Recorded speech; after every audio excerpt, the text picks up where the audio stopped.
Putin Bharat पहुंचे हैं और साथ लाए हैं ऐसे तोहफे जो सिर्फ सौगात नहीं, दुश्मनों की सांसें रोक देने वाला झटका है। आज मैं आपको बताऊंगा कि प्रधानमंत्री नरेंद्र मोदी के लिए रूस कौन कौन सी ताकत लेकर आया है, जिनकी सुगंध भर से पाकिस्तान, चीन और अमेरिका जैसे देशों में खलबली मच गई है। जैसे ही पुतिन का विमान भारत की धरती पर उतरा, विश्व राजनीति में हलचल शुरू हो गई। पुतिन भारत को कौन से 7 तोहफे देने वाले हैं, जिसकी नजर पूरी दुनिया पर है, और इन तोहफों से भारत का और यहां के आम लोगों का कैसे भला होगा। चलिए एक एक करके सारी बातें इस वीडियो में जानते हैं। यह समिट इस बात का संकेत है कि भारत अब पहले वाला देश नहीं रहा जिसे कोई हल्के में ले ले। आज भारत दुनिया के बड़े देशों के सामने सीना तान कर खड़ा है और अपने फैसले खुद ले रहा है। दुनिया के कई देश अब भारत को नजरअंदाज नहीं कर सकते। अमेरिका हो या रूस या फिर यूरोप के देश, सब भारत की राय को गंभीरता से लेने लगे हैं। इसकी सबसे बड़ी वजह यह है कि भारत ने पिछले कुछ सालों में अपनी आर्थिक ताकत को मजबूत किया है और विदेश नीति को साफ और मजबूत रखा है। अब सबसे पहले बात करते हैं उस चर्चा की जिसने पूरी दुनिया का ध्यान अपनी तरफ खींच लिया है, और वह है सुखोई 57 को लेकर होने वाली बातचीत।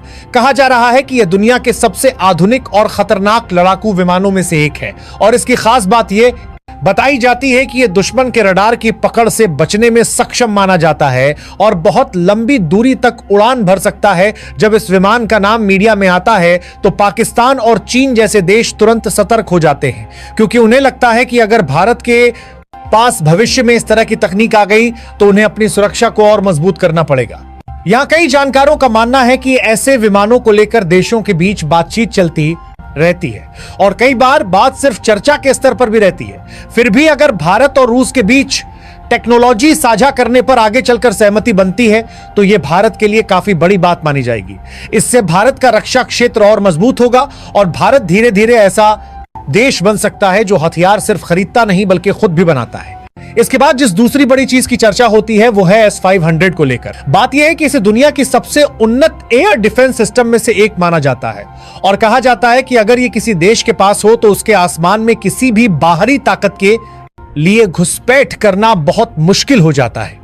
यह सिस्टम दूर से आने वाली मिसाइलों और विमानों को पहचान कर उन्हें रास्ते में ही रोकने की क्षमता रखता है, और अगर भारत भविष्य में इस स्तर की तकनीक से जुड़ता है तो इसका मतलब यह होगा कि देश की हवाई सुरक्षा पहले के मुकाबले कई गुना मजबूत हो जाएगी।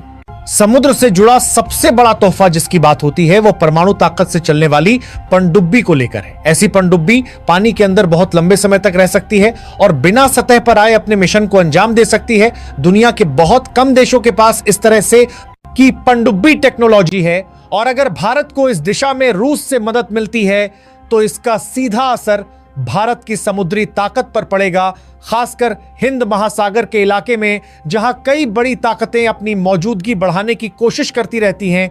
ब्रह्मोस मिसाइल की बात करें तो यह पहले से ही भारत और रूस की साझा ताकत का प्रतीक रही है। इसे दुनिया की सबसे तेज क्रूज मिसाइलों में से एक माना जाता है और अब यह कहा जा रहा है कि इसका और ज्यादा ताकतवर रूप तैयार किया जा सकता है, जिसकी रेंज ज्यादा होगी और स्पीड भी बढ़ेगी। इससे भारत के दूर तक मार करने की क्षमता और मजबूत हो सकती है और दुश्मन को पहले से ज्यादा दूर रहते हुए जवाब दिया जा सकेगा। यही कारण है कि जब भी ब्रह्मोस का जिक्र आता है तो पूरी दुनिया का ध्यान इस पर चला जाता है। भारतीय सेना के हाथों में जाने वाली आधुनिक राइफल्स की बात करें तो AK-23 नाम अक्सर लिया जाता है। कहा जाता है कि इसे भारत में ही बनाने पर काम हो रहा है, जिससे भारतीय जवानों को मजबूत हथियार मिल सकें और देश को बाहर से हथियार आयात करने की जरूरत धीरे धीरे कम हो। अपने देश के अंदर उत्पादन बढ़ेगा तो रोजगार के नए अवसर भी बनेंगे और भारत को आत्मनिर्भर बनाने की दिशा में यह एक अहम कदम माना जाएगा। रूस के साथ लोगों के आने जाने को आसान बनाने की बात भी चल रही है, जैसे वीजा प्रक्रिया को सरल करना, छात्रों के लिए एक्सचेंज प्रोग्राम शुरू करना और पर्यटन को बढ़ावा देना, ताकि दोनों देशों के लोग एक दूसरे को करीब से जान सकें। इससे सिर्फ सरकारों का रिश्ता मजबूत नहीं होगा बल्कि आम लोगों के बीच भी एक जुड़ाव बनेगा, जिससे रिश्ते और गहरे हो सकते हैं।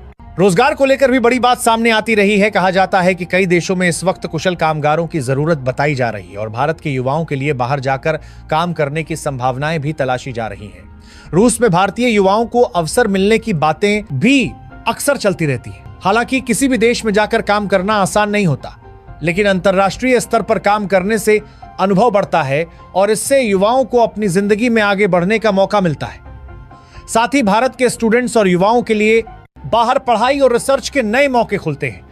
रूस जैसे देश में साइंस, टेक्नोलॉजी और मेडिकल फील्ड में पहले से ही काफी एडवांस काम हो रहा है। अगर दोनों देशों के बीच स्टूडेंट एक्सचेंज बढ़ता है तो भारत के युवाओं को बाहर जाकर सीखने और नए अनुभव लेने का मौका मिलता है।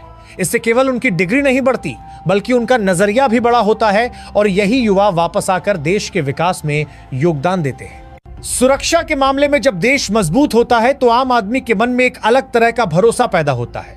लोग ज्यादा सुरक्षित महसूस करते हैं, देश के अंदर स्थिरता आती है और जब माहौल स्थिर होता है तो बिजनेस को बढ़ावा मिलता है। छोटे दुकानदार से लेकर बड़े इंडस्ट्री हाउस तक सभी को फायदा होता है, निवेश बढ़ता है, नए प्रोजेक्ट शुरू होते हैं और जब काम बढ़ता है तो मजदूरों से लेकर इंजीनियर तक सभी वर्ग के लोगों को फायदा मिलने लगता है। यह भी इस रिश्ते का एक बड़ा फायदा माना जा सकता है कि जब भारत अपने पुराने दोस्तों के साथ खड़ा होता है तो वह दुनिया को यह संदेश देता है कि वह किसी एक खेमे में बंधा हुआ नहीं है बल्कि वह अपने देश के फायदे को पहले रखता है। इससे भारत की आवाज अंतर्राष्ट्रीय मंच पर और मजबूत सुनाई देती है और जब भी किसी बड़े मुद्दे पर फैसला होता है तो भारत की राय को नजरअंदाज करना आसान नहीं रह जाता। अब बात करते हैं उस मानसिक ताकत की जो ऐसे रिश्तों से देश के लोगों के अंदर पैदा होती है। जब कोई देश खुद को मजबूत महसूस करता है तो उसके नागरिकों के अंदर भी आत्मविश्वास पैदा होता है। लोग अपने भविष्य को लेकर ज्यादा पॉजिटिव सोचने लगते हैं, उन्हें लगता है कि उनका देश सही दिशा में आगे बढ़ रहा है और यही भावना सबसे ज्यादा जरूरी होती है किसी भी देश को आगे ले जाने के लिए।